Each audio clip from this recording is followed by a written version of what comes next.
World top rankings ఉన్న యూనివర్సిటీస్లో ఎలాంటి IELTS రాయకుండా ఫ్రీ ఎడ్యుకేషన్ అండ్ స్కాలర్షిప్ అందుకోవాలంటే కాంటాక్ట్ విదేశ్ కన్సల్ట్స్. నమస్తే, నేను Kavitha. Welcome to I dream news. తెలంగాణలో రేవంత్ సర్కార్ ఏర్పడి 100 రోజులు పూర్తయింది. 100 రోజుల పాలనలో అనుకున్నవన్నీ సాధించగలిగారా? వాళ్ళంతటి వాళ్ళే 100 రోజుల టార్గెట్ పెట్టుకున్న తర్వాత అవన్నీ పూర్తి చేయగలిగారా? ఓవరాల్ గా 100 రోజుల పాలన అనేది ఎలా ఉంది? ప్రస్తుతం మనతో పాటుగా ఉన్నారు పొలిటికల్ అనలిస్ట్ ప్రకాష్ గారు. ప్రకాష్ గారు, నమస్కారం అండి. 100 రోజుల పాలన మీద మార్కులు వెయ్యాలి అంటే మీరు ఎన్ని ఇస్తారు? నేనైతే 30 వేస్తానమ్మా. పాస్ కూడా కాలేదు. పాస్ కాలేదు. ఎందుకు పాస్ కాలేదంటే జనరల్గా ఒక మార్పు వచ్చాక అది 10 ఏళ్ల తర్వాత మార్పు వచ్చింది. అంటే ప్రజల ఆస్పిరేషన్ చాలా ఉచ్చ స్థాయిలో ఉంటాయి. ఎందుకంటే 10 ఏళ్ళు చూసాము, మనకు అనుకున్నట్టుగా ఆ టీఆర్ఎస్ పాలన లేదు, కాబట్టి మార్చుకోవాలి. ఎక్కడైతే బలంగా టీఆర్ఎస్కు వెనకాల ఉన్న జనం ఉన్నారో ఆ బలమైన జనమే మార్చుకున్నారు. మార్చుకున్నప్పుడు సహజంగానే కొత్త ప్రభుత్వం నుంచి చాలా ఎక్స్పెక్ట్ చేస్తారు. ఆ ఎక్స్పెక్ట్ చేసిన విషయాలు పక్కకు పెడితే ఇస్తామన్న హామీలను కూడా నెరవేర్చకపోతే ఎట్లా క్వాలిఫై అవుతాడు? ప్రజలు ఆశించినంత మేరకు చేయలేదనేది పక్కకు పెడదాం. కనీసం వీళ్ళు చెప్పినంత మేరగానే చేయగలిగారా? ఒకవేళ ప్రజలు ఆశించింది చేయలేక వీళ్ళు చెప్పింది చేశారంటే 50% ఇవ్వచ్చు మనం. బట్ అది కూడా ఫెయిల్ అయినాక ఇంకా 25-30% కంటే ఏం లేదు కదా. వాస్తవంగా 6 గ్యారంటీలను ఏవైతే చెప్పారో 100 రోజుల్లో అమలు చేస్తామని వాళ్ళే చెప్పారు. ఇప్పుడు ఇచ్చిన 6 చూపెడుతున్నాడు. అవి 6 గ్యారంటీలు కాదు. అవి అందులో ఒక పార్ట్స్ మాత్రమే. ఒక్కదానిలోనే 13 అంశాలు ఉంటే ఆ 13లో కూడా 2 అంశాలు ఇచ్చి ఆ రెండింటిని వేరువేరుగా చూపెడుతున్నారు. అంటే ఇవన్నీ ప్రజలకు తెలియదు అనుకుంటారా, లేకుంటే ఏందో తెలియదు. బట్ ఇచ్చిన హామీలను నెరవేర్చడంలో దారుణంగా విఫలమైపోయాడు. దానికి కేసీఆర్ కారణం అని చెప్పి ఖజానా ఖాళీ చేశాడు. లంకె బిందెలు ఉంటాయనుకుంటే ఖాళీ బిందెలు ఉన్నాయని ఇట్లాంటి మాటలు మాట్లాడాడు. ఏ గవర్నమెంట్లోనైనా డబ్బు నిల్వ ఉండదు. ఫస్ట్ వీక్లో ట్యాక్సెస్ డబ్బు అంతా వస్తూ ఉంటుంది. మంత్ ఎండ్ దాకా వాటిని ఖర్చు చేస్తూ ఉంటారు. మళ్ళీ ఫస్ట్ వస్తే జీరోనే ఉంటుంది. కాబట్టి ఒక అవగాహన లేదు ఆర్థిక పరిస్థితి మీద. వచ్చిన తర్వాతనైనా అవగాహన ఏర్పాటు చేసుకోవాలి. 3 నెలల సమయం. ఆ పరిస్థితిని అంతా ప్రజలకు అర్థమయ్యేటట్టు చెప్పి కొంత సమయం కావాలని అడగాలి. కానీ ఆయన ఖచ్చితంగా నేను 100 రోజుల్లో అమలు చేస్తాను ఏమీ చేయలేదు. ఎక్కువగా వాయిదాలు వేసే స్కీమ్సే ఆయన అమలు చేశాడు. ఉదాహరణకు ఆర్టీసీ వెంటనే ఇవ్వాల్సిన అవసరం లేదు. ఆర్టీసీకి ఎలక్ట్రిసిటీ బిల్లులు వెంటనే ఇవ్వాల్సిన అవసరం లేదు. అవి కూడా అందరికీ రాలేదు. లబ్ధిదారులకు అందరికీ ఆ 200 యూనిట్లు కాల్చిన వాళ్లకు జీరో బిల్లు వచ్చిందా అంటే కనీసం ఒక 3-4% కూడా రాలేదు విలేజ్లలో. రైతు బంధు 2 ఎకరాలకు కూడా పూర్తిగా అందరికి వచ్చినట్టు లేదు. నమ్ముదాం 2 ఎకరాల వరకు ఇచ్చారని నమ్ముదాం. బట్ 3 ఎకరాలు, 4 ఎకరాలు, 5 ఎకరాలు ఉన్న వాళ్ళంతా వాళ్ళ లోపల ఒక వ్యతిరేకత స్టార్ట్ అయింది. మాకు కేసీఆర్ ఉంటే వెంటనే వచ్చేది, పోనీ ఆ ఎలక్షన్ టైంలో కనుక వీళ్ళు స్టే తీసుకురాకపోతే వెంటనే వాళ్ళు ఇచ్చేవాళ్ళు, ఈయన వచ్చి ఆ మనీ అంతా డైవర్ట్ చేశాడు. ఇట్లాంటి ఫీలింగ్స్ అన్నీ కూడా వచ్చాయి. ఇంకో పక్కన దాదాపు 5 ఏళ్ల నుంచి కాళేశ్వరము 2019 ఖరీఫ్లో అది ప్రారంభమైన తర్వాత కేసీఆర్ దిగిపోయేదాకా ఎన్నడూ సాగునీటికి ఎక్కడ కొరత రాలే. అవసరానికి మించిన ఏరియాకు సాగునీరు ఇచ్చారు. యాసంగి పంటలు ఒక 10-20 లక్షల ఎకరాల కంటే ఎక్కువ ఉండకపోయేది. అటువంటిది 50 లక్షల ఎకరాలు దాటించాడు. అలవాటు కొద్దీ లాస్ట్ 4 ఇయర్స్ నుంచి మనం యాసంగి పంటలు పండించుకుంటున్నాం కదా అని చెప్పి మళ్ళీ నాట్లు వేసుకున్నారు. ఎఫెక్ట్ పడింది వాళ్ళకి. చాలా ఎఫెక్ట్ పడ్డది, మామూలుగా పడలేదు. ఈ ప్రభుత్వ వైఫల్యం కొట్టొచ్చినట్టు ఎక్కడ కనబడుతుందంటే యాసంగి పంటలు వేసుకునేది మనకు డిసెంబర్, జనవరి ఆ ప్రాంతం. అప్పటికి అధికారంలోకి వచ్చారు. వచ్చిన తర్వాత నీళ్లు రావు అనే సంగతి ఆయనకు బాగా తెలుసు. రావద్దని కూడా అనుకున్నాడు ఆయన. మేము మేడిగడ్డను అట్లాగే ఉంచి కాళేశ్వరం నుంచి లిఫ్ట్ చేయకుండా ఉండాలి అని అనుకున్నాడు. అనుకున్నప్పుడు ప్రజల్లో వ్యతిరేకత రాకుండా ఉండటానికి ముందే ప్రజలకు అప్పీల్ చేయాలి. ఈసారి కాళేశ్వరం నీళ్లు మేడిగడ్డ నుంచి తోడే పరిస్థితి లేదు కాబట్టి మీరు తొందరపడే ఎవరు కూడా నాట్లు వేసుకోకండి, క్రాప్ హాలిడే ఇవ్వండి. ఇంకా కొంత అంచనాకు రావడానికి ఒక 10 నిమిషాలలో ఇరిగేషన్ అధికారులు ఏ రిజర్వాయర్లో ఎన్ని నీళ్లు ఉన్నాయని చెప్తారు. అవి పెద్ద మార్పులేం జరగవు, ఎందుకంటే వర్షాలు పడవు. మనది నైరుతి ఋతుపవనాలు. ఈ డిసెంబర్లో వర్షాలు పడేది ఈశాన్య ఋతుపవనాలు. కాబట్టి మనకు రావు, వర్షాలు రావు. కొన్ని తుఫాన్లను నమ్ముకుందామంటే అక్టోబర్, నవంబర్‌లోనే వస్తాయి తుఫాన్లు. హ్మ్. అవి రావు. ఎక్కడి నుంచి నీళ్ళు రావని తెలుసు. తెలిసినప్పుడు ఈ ఈ చెరువులలో నీళ్లు తక్కువున్నాయి కాబట్టి వీటి కింద నాట్లేయకండి. హ్మ్. ఒకవేళ ఏయాల్సొస్తే ఆ పక్కన మొదలున్న ఒక గ్రామమో, 2 గ్రామాల వాళ్ళకో అవకాశం ఇస్తూ టామ్ టామ్ చేయాలి ఊర్లలో. అవును. ప్రచారం ఒక చేయాలి. దండోరా అనేది. దండోరేయించాలి. తర్వాత బహిరంగ పత్రికల్లో ప్రెస్ మీట్ పెట్టి చెప్పాలి. అగ్రికల్చర్ మినిస్టర్ ఉన్నాడు కదా! ఆయన కూడా అనుభవజ్ఞుడే కదా! తుమ్మల నాగేశ్వరరావు గారు. అసలు ఎక్కడ క్రియా ఏమంటారు క్రియాశూన్యత అంటామా? నిష్క్రియాపరం. నిష్క్రియాతత్వం అందామా? హ్మ్. అసలు ఎక్కడ వీళ్ళు అధికారులతో, వ్యవసాయ శాఖ అధికారులతో మీటింగ్ పెట్టి ముందస్తు చర్యలు తీసుకోకపోగా కనీసము జనవరిలోనైనా ఏ జిల్లాలల్లా ఎక్కడెక్కడ ఎంత నాట్లు పడ్డాయి? మరి వీళ్ళకి ఎన్ని నీళ్ళు అవసరం? ఆ నీళ్ళు ఇవ్వడానికి ఏదైనా మార్గం ఉందా? హ్మ్. అసలు కంప్లీట్‌గా వదిలేసారు రైతాంగాన్ని. వాస్తవంగా వీళ్ళకి ఓట్లేసిందంతా రైతాంగమే. అవును. హైదరాబాద్‌లో ఉన్నోళ్ళు ఎవరు కాంగ్రెస్‌కి ఓటేయలేదు. ఒక ఎమ్మెల్యే కూడా గెలిచిన దాఖలాలు లేవు. మరి ఏం జవాబుదారీతనం ఉంది? వాళ్ళకి ఓట్లేసి ముఖ్యమంత్రిని చేశాడు గదా! గెలిపిచ్చారు గదా! ఎంతనమ్మా దాదాపు 80 ఒక మెదక్‌ను వదిలేస్తే 80 స్థానాలల్లా 15 స్థానాలు కూడా టీఆర్ఎస్‌కి ఇవ్వలేదు. 65 స్థానాలు ఏకపక్షంగా బీజేపీకి, కాంగ్రెస్ వాళ్ళకు 8 ఇచ్చారు. వీళ్ళకు ఒక 50, 58 ఇచ్చారు. హ్మ్. మరి ఏం కృతజ్ఞత ఉన్నట్టు ఓటేసిన ప్రజల పట్ల? రైతులు ఎక్కడెక్కడ ఎంత నాటేసుకున్నది నీకు తెలవదు. హ్మ్. ఎన్ని నీళ్ళు ఇవ్వాలనేది తెలవదు. రిజర్వాయర్‌లలో ఉన్న నీళ్ళెన్నో తెలవదు. అవకాశం ఉన్నా నీళ్ళు ఎట్లా తేవాలనో తెలుసుకోలేదు. ఇప్పుడు ఏమంటారు వానదేవుడి మీదకి నెట్టేస్తున్నారు. హ్మ్. ఇంకా దుర్మార్గం ఏందంటే కోమటిరెడ్డి అంటాడు. వర్షాలు పడట్లేదు అందుకని ఇయ్యలేదు మేము. వర్షాలు ఎప్పుడన్నా మన దగ్గర జనవరిలో, ఎండాకాలంలో ఫిబ్రవరిలో పడతాయా? పడతాయా? హ్మ్. పోనీ ఈ సంవత్సరం ఏమన్నా మరి రెయిన్‌ఫాల్ తక్కువుందా? హ్మ్. రేవంత్ రెడ్డి అన్నాడు. ఆయన ఉన్నప్పుడు వర్షాలు పడ్డాయి. ఇప్పుడు పడట్లేదని అన్నాడు. ఇది తప్పు. ఇప్పుడు తెలంగాణ ప్లానింగ్ సొసైటీ ఒకటుంది. హ్మ్. Telangana state development planning society. ఈ వెబ్‌సైట్‌లోకి మీరెళ్లి చూసినట్టయితే ఏ రోజుకి ఆ రోజు కూడా డీటెయిల్స్ ఉంటాయి అందులో. హ్మ్. తెలంగాణలో ఎక్కడ వర్షం పడ్డా, ఈరోజు పడ్డది కూడా ఒక 1 అవర్ తర్వాత అప్డేట్ అయితది. అయితే నిన్నటి వరకు మనం లెక్కలు తీసినట్టయితే 33 జిల్లాలు తెలంగాణలో ఉంటే 3 జిల్లాలలో డెఫిసిట్ రెయిన్‌ఫాల్ ఉన్నది. ఒకటి జోగులాంబ, రెండోది మహబూబ్‌నగర్, మూడోది నల్గొండ. ఈ 3 జిల్లాల్లో పడాల్సిన దానికంటే కొంచెం తక్కువ పడ్డది. నార్మల్ కంటే కొంచెం ఒక 5% లేదా 2% తక్కువ పడ్డది. But deficit. హ్మ్. 24 జిల్లాల్లో నార్మల్ రెయిన్‌ఫాల్. 6 జిల్లాలలో ఎక్సెస్ రెయిన్‌ఫాల్. 6 జిల్లాలు గూడా ఎప్పుడు డ్రాట్ ఉండే సిద్దిపేట, సిరిసిల్ల, తర్వాత నిర్మల్, హ్మ్. నిజామాబాద్, జనగాం ఇట్లాంటి జిల్లాలవి. అంటే ఇంత స్పష్టంగా నార్మల్ రెయిన్‌ఫాల్ 870 మిల్లీమీటర్స్. మనకు పడింది 915 మిల్లీమీటర్స్. హ్మ్. అంటే ఎక్సెస్ రెయిన్‌ఫాలే. ఇంకా జూన్ దాకా గూడా ఉంటది. అవును. ఇప్పటికే అది ఎక్సెస్ రెయిన్‌ఫాల్ ఉంది.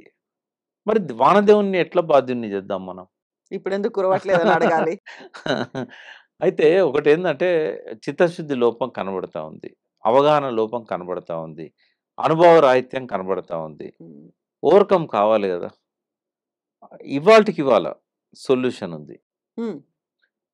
ఇప్పుడు గోదావరిలో మేడిగడ్డ దగ్గర నుంచి లిఫ్ట్ చేయడానికి వీలు గాదు. ఒకవేళ 1 మంత్ ముందు గనుక అనుకోనున్నా, లేకుంటే ఈరోజు అనుకున్నా, ఇంకో 1 మంత్ లోపల లిఫ్ట్ చేయడానికి వీలైతది.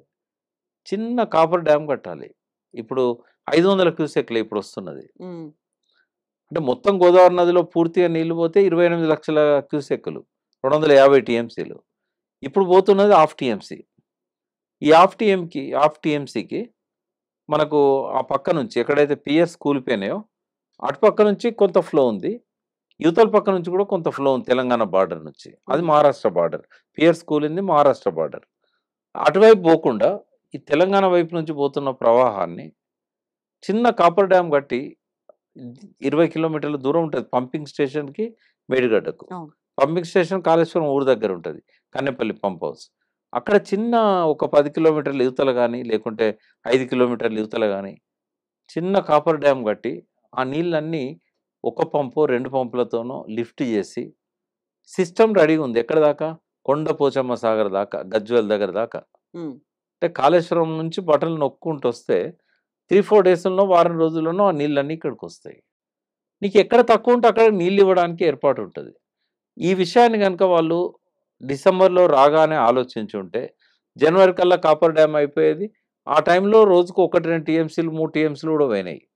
ఆ నీళ్ళన్నిటితోని ఇవన్నీ నింపుకునేవాళ్ళు. ఉమ్, అంతకుముందే 60% కంటే అబోవ్ వాటర్ ఉంది.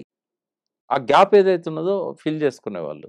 రెండోది దేవాదుల దగ్గరనైతే ఇంటాక్ట్ ఉంది గదా! ఉమ్, దాదాపు ఒక 1/4 తెలంగాణకు దేవాదుల నుంచి నీళ్ళు ఇవ్వచ్చు. జనగాం దగ్గర దాకా. అటు సూర్యాపేట దిక్కు కూడా కొంత దూరం ఇయ్యొచ్చు.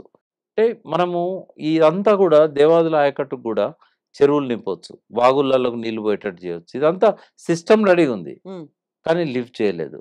ఎవ్రీ డే దేవాదుల కాడ్నుంచి గూడా నీళ్లు పోతూనే ఉన్నాయి. సమ్మక్క బ్యారేజ్ ఉంది. సమ్మక్క బ్యారేజ్ నీళ్ళని ఆపుతది. మరి ఆ నీళ్ళని ఎత్తిపోయడానికి ఏమి ఇబ్బందొచ్చింది? ఉమ్, అంటే అల్టిమేట్‌గా ఏందంటే అసలు పట్టించుకోలేదు. తర్వాత కేసీఆర్ గారు కేఆర్ఎంబీ దిక్కు చూడలేదు. వాళ్ళు ఎట్లయితే రాయలసీమ వాళ్ళు నీళ్ళను పోతిరెడ్డి ద్వారా తీసుకుపోతున్నారో, అవకాశం ఉన్నప్పుడల్లా నీళ్ళను కల్వకుర్తికి లిఫ్ట్ చేశాడు. ఆర్డర్స్ కోసం వెయిట్ చేయలేదాయన. ఉమ్, ఆ నీళ్ళన్నిటిని కూడా ఎక్కడెక్కడ చెరువులు నింపడానికి, వాగులు నింపడానికి, అందుకే నీళ్ళ నిరంజన్ రెడ్డి అని పేరొచ్చింది. అవును. ఎండాకాలంలో కూడా నీళ్ళు అలుగు దునికినాయి. ఆ పని ఎందుకు చేయలేకపోయారు? 4 ఏళ్లల్లా ఇదొక్కటే వేసవి. చెరువులలో నీళ్ళు లేకపోవడం. అంటే అసలు వాళ్ళకో ప్రణాళిక లేదు, ఆలోచన లేదు. ఇవన్నీ ప్రజల పట్ల ప్రేమ, తపన ఉంటే కనీసం ఓటేసినందుకన్నా వాళ్ళ పట్ల ఆ ప్రేమ ఉండాలి. ఇదంతా వైఫల్యం కిందకే వస్తది రేవంత్ రెడ్డి ఉమ్, సర్కారు చేసినయి. మంచి పనులు చేయలేదంటే చేశాడు కొన్ని. అవును. ఒక హోప్ ఇవ్వగలుగుతున్నాడు. ఏందంటే నిన్న తీసుకున్న నిర్ణయం ఏదైతుందో 15 బీసీ కార్పొరేషన్‌లకు మేము నియామకాలు చేస్తామని చెప్పారు. సరే ఎన్నికల కోసమే ఆ స్టెప్ తీసుకున్నా గూడా తెలంగాణలో అది ఫస్ట్ టైమ్. ప్రతి కులానికి ఒక కార్పొరేషన్ ఉండాలి అని చెప్పి.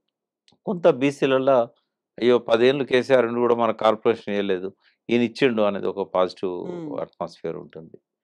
తర్వాత కొంత ఆహ్, ఈ ఈ పథకాలన్నీ ఆయన చెప్పినయి అంటే ఆయన ఇచ్చిన హామీలేవి అమలు గాకపోయినా, ఇచ్చిన మేరకు బస్ ప్రయాణం ఉమ్, మహిళలు ఎంజాయ్ చేస్తున్నారు. తీర్థయాత్రలకు, గుళ్ళలకు బాగా వెళ్ళిరాగలు. ప్రవాహంలాగా జనం పోతూనే ఉన్నారు. ఆ మేరకు కొంత ప్లస్ అయినా గూడా మైనస్ ఏమైందంటే ఆటో డ్రైవర్లే ఆగని ఆత్మహత్యలు. ప్రతిరోజు 1, 2 పేపర్‌లలో మనం చూస్తూనే ఉన్నాం. ఒక భరోసా ఇవ్వలేకపోతున్నారు. అంటే విజయాలు చాలా స్వల్పంగున్నాయి. బట్ అపజయాలు చాలా ఎక్కువగా ఉన్నాయి. మెజారిటీ ఉన్నాయి. అంటే ఒక good beginning is half success అంటాము. ఆ, బట్ రేవంత్ రెడ్డి సర్కార్ గుడ్ బిగినింగ్ చేయలేదనేది నా ఒపీనియన్. బట్ పార్లమెంట్ ఎన్నికల తర్వాతనైనా ఈ తప్పులను, ఈ లోపాలను సవరించుకొని ముందుకు పోయినట్టయితే ఆయన కొంతకాలం ముఖ్యమంత్రిగా కొనసాగే అవకాశం ఉంటది. ఒకవేళ గనుక ఆయనే పార్లమెంట్ ఎన్నికల్లో ప్రతికూల ఫలితాలు చూపెట్టినా, ఆశించిన మేరకు కాంగ్రెస్‌కి సీట్లు రాకపోయినా ఇవన్నీ గూడా భూతద్దంలో పెట్టి చూసి ఉమ్, ఆయనను దించేసే ప్రయత్నం మొదలైతది. కాబట్టి ఆయన అస్తిత్వానికి గూడా ముప్పు ఏర్పడి, ఆయన మనుగడకు గూడా ఒక ప్రమాద సంకేతాలనేటివి కనబడతా ఉన్నాయి. సో, ఇప్పుడది ఆయనకు ఒక కత్తి మీద సాము లాగానే ఈ పార్లమెంట్ ఎన్నికలు. టీఆర్ఎస్‌కి ఎట్లయితే టీఆర్ఎస్ భవిష్యత్తుకు ఈ ఫలితాలు నిర్దేశిస్తాయో భవిష్యత్తును, రేవంత్ రెడ్డి భవిష్యత్తును గూడా ఇప్పుడొచ్చే పార్లమెంట్ ఫలితాలు నిరూపిస్తాయి. ఉమ్, ఈ 3 ఏళ్లలో గనుక ఆయన ఈ నీళ్ళ సమస్యను, కరెంటు సమస్యను పరిష్కరించి ఉండుంటే, ఇప్పుడు ఎలక్ట్రిసిటీ గూడా బాగా పోతున్నది. వాళ్ళకి ఎన్ని ఆదేశాలు ఇచ్చినా గూడా, వాళ్ళకిచ్చిన ఆదేశాలు ఏందంటే, ఒక 1 అవర్ లోపు గనుక రిస్టోర్ చేయకపోయినట్టయితే సస్పెండ్ చేస్తామని చెప్పారు. ఆ 1 అవర్ అయినా ఎందుకు పోవాలి? అవును. కేసీఆర్ గారు ముఖ్యమంత్రి ఉన్నప్పుడు ఎందుకు పోలేదు? ఇటువంటి అంశాలన్నీ ఉన్నాయి. ఈ ఈయన ఈయన మనుగడకి ఈ ఎన్నికలు ఒక పరీక్ష. ఉమ్. ఆ పరీక్షలో నెగ్గుతారా లేదా చూడాలి. బట్ నేను మాత్రం 30 మార్కులే ఇస్తాను. యాహ్! అయితే తనని తాను ఒక గుంపు మేస్త్రిగా అభివర్ణించుకున్నారు రేవంత్ రెడ్డి. ఒక టీమ్ లీడర్ హోదాలో ఆయన తన టీమ్ మెంబర్స్‌తో కలిసి ఒక కోఆపరేషన్, కోఆర్డినేషన్‌తో ముందుకెళ్తున్నారని అనిపించిందా? ఒక ప్రయత్నం అయితే జరుగుతుంది. హ్మ్. ఒక ప్రయత్నం జరుగుతుంది గానీ ఆహ్, వాళ్ళంతా ముదుర్లు బాగా. రేవంత్ రెడ్డి ఏమో కాంగ్రెస్‌లో కొత్త. ఆహ్, సీఎం లాంటి పొజిషన్‌లోకి రావడం గూడా ఆయన ఫస్ట్ టైమ్ కాబట్టి, మంత్రిగా గూడా ఎన్నడూ చేయలేదు కాబట్టి, ఆయన తప్పులు చేసుకుంటూ, కొంత సరి చేసుకుంటూ ముందుకెళ్ళాల్సి ఉంటది. ఆయన లోపల ఆ మెచ్యూరిటీని మేము ఎవరూ చూడట్లేదు. హ్మ్. బట్ ఉన్నదని వస్తదని కూడా అనుకోవట్లేదు. బట్ కొంత టైం పడుతది. ఇప్పుడిప్పుడే గదా! హ్మ్. కాబట్టి ఇవన్నీ ఓవర్‌కమ్ కాలేనివేం కావమ్మా. హ్మ్. నీళ్ళ గురించి అవగాహన ఏర్పాటు చేసుకోవడం ఓవర్‌కమ్ గావచ్చు. అగ్రికల్చర్ వాళ్ళతోని మాట్లాడి ఇప్పటికైనా రైతులకు ఏం చేయొచ్చు, ఎక్కడైనా పంట నష్టపోతే కొంత బీమా పథకం గానీ, కొంత ప్రభుత్వం నుంచి సహకారం అందించడం గానీ, ఇవన్నీ గూడా చేయొచ్చు. భూములను ప్రక్షాళన చేసి ధరణిని మంచిగా చేసుకోవచ్చు. ఆ 4,00,000, 5,00,000 అప్లికేషన్‌లను పరిష్కారం చేయడానికి 1, 2 నెలల్లో చేయొచ్చు. దానికేమి కోడ్ అడ్డం రాదు. తర్వాత ఇవేవైతున్నాయో ఈ పవర్ సమస్యల విషయంలో గూడా కేసీఆర్ గారు ఎంత ఖర్చైనా చేసి ప్రజలకు ఉపయోగపడే విధంగా పవర్ ఎక్కడి నుంచైనా తీసుకొచ్చేవాడు. హ్మ్. ఇవాళ ఆయన చేసిన గొప్ప పని వల్ల ఒక గ్రిడ్ ఏర్పడ్డది. కేసీఆర్ వచ్చేదాకా నార్త్ గ్రిడ్ లేకుండే మనకు సంబంధం హ్మ్. లేకుండే. సో, దేశం అంతటితోని అనుసంధానం చేశాడు తెలంగాణను. ఇవాళ ఎక్కడ ఏ రాష్ట్రంలో పవర్ సర్ప్లస్ ఉందో తెలుసుకొని, ఇక్కడ ఎంత తక్కువుంటే అంత పవర్ అక్కడి నుంచి తీసుకోవచ్చు. డబ్బులు సంపాదించవచ్చు, ఖర్చు పెట్టొచ్చు, అప్పులు తీర్చొచ్చు. కానీ పవర్ లేకపోతే ప్రభుత్వం అప్రతిష్ట పాలైతది. అది రేవంత్ రెడ్డి గమనించాలి. హ్మ్. ఇటువంటి విషయాలల్ల ఆయన ఓవర్‌కమ్ కావడానికి అవకాశాలున్నాయి. బట్ ఆ దిశగా ఆయన దృష్టి పెట్టాలి. ఎంతసేపు రాజకీయమే కాకుండా రాజకీయానికి ఒక గంటో, 2 గంటలో పెట్టి మిగతా ఓ 10, 12 గంటలు ఈ ప్రజల సమస్యలను ఎట్లా పరిష్కరించాలి, ఛాలెంజెస్ మీద కాకుండా సొల్యూషన్స్ మీద దృష్టి పెట్టాలి. ఆయన కూడా చేస్తున్న ఒక కాన్స్టెంట్ పొరపాటు ఏందంటే హ్మ్. థింక్ ట్యాంక్ ఏర్పాటు చేసుకోలేదు.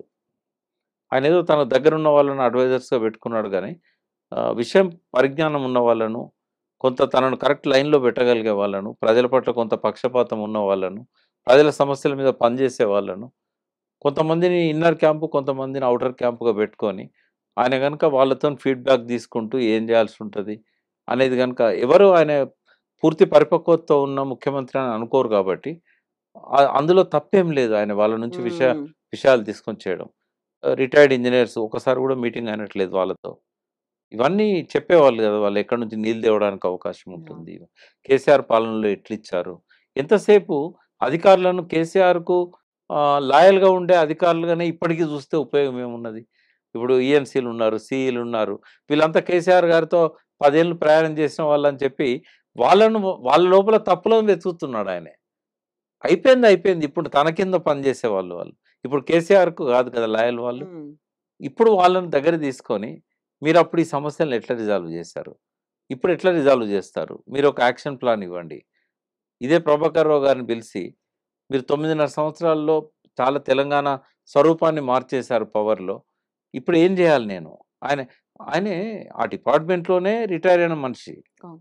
ఆయన లాయల్‌గా ఉంటాడు డిపార్ట్‌మెంట్‌కి. ప్రభుత్వం అడిగితే కాదంటాడా? అబాండాలేస్తాం, పనిష్మెంట్ ఇస్తాం, న్యాయ విచారణ జరుపుతామని వాళ్ళని బెదిరిస్తే వాళ్ళు ఎందుకు ఇస్తారమ్మా? హ్మ్. పూర్తి సబ్జెక్ట్ మీద గ్రిప్ ఉన్న వాళ్ళను, వాళ్ళ మీద దండం ప్రయోగించడానికి ఆ ఇంట్రెస్ట్ చూపెట్టకుండా, అవసరమైనప్పుడు వాళ్ళు తప్పు చేస్తే శిక్షార్హులే. కానీ వాళ్ళని దగ్గరికి తీసుకొని, నేను కొత్తగా వచ్చాను.